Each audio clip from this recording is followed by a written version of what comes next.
Hey guys, welcome to my video where we'll be having an in-depth analysis of Spider-Man's costume from the latest Captain America Civil War trailer. We'll be looking at the lenses, the spider symbols, the web shooters and a few other things, and it's quite an awesome and interesting costume, so let's get into it. First off, we now know that he has web shooters in the Marvel Cinematic Universe. In this shot, when he's above Captain America taking his shield, you can clearly see a wristband, aka web shooter obviously, around his wrist and presumably around his other wrist. And then in the following shot where he does a superhero landing, you can see the back of the web shooter on his wrist again. And having web shooters means web cartridges, and the web cartridges means storage, so he has a bit of a utility belt around his waist where we can clearly see some web cartridges, or at least we can assume there's a web cartridges, though it would make sense if they were, and it'd be a bit odd if it was anything else. Also, the spider symbol on his chest is very tiny compared to the last couple of iterations we've seen, like in the Amazing Spider-Man 2 or the Sam Raimi films. Another comparison we can make from the old suits to this suit is that the webs on this suit are purely printed on.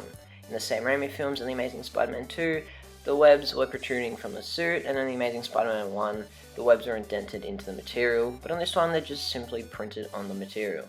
Another new part of the design are these black lines or straps, whatever you want to call them, that are going around the red parts of the costume.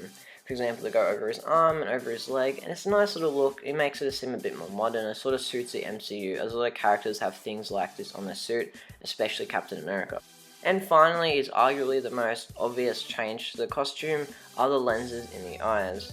Obviously, Marvel's just sort of going for a Deadpool route with this character and his eyes, how they move, how they can express themselves.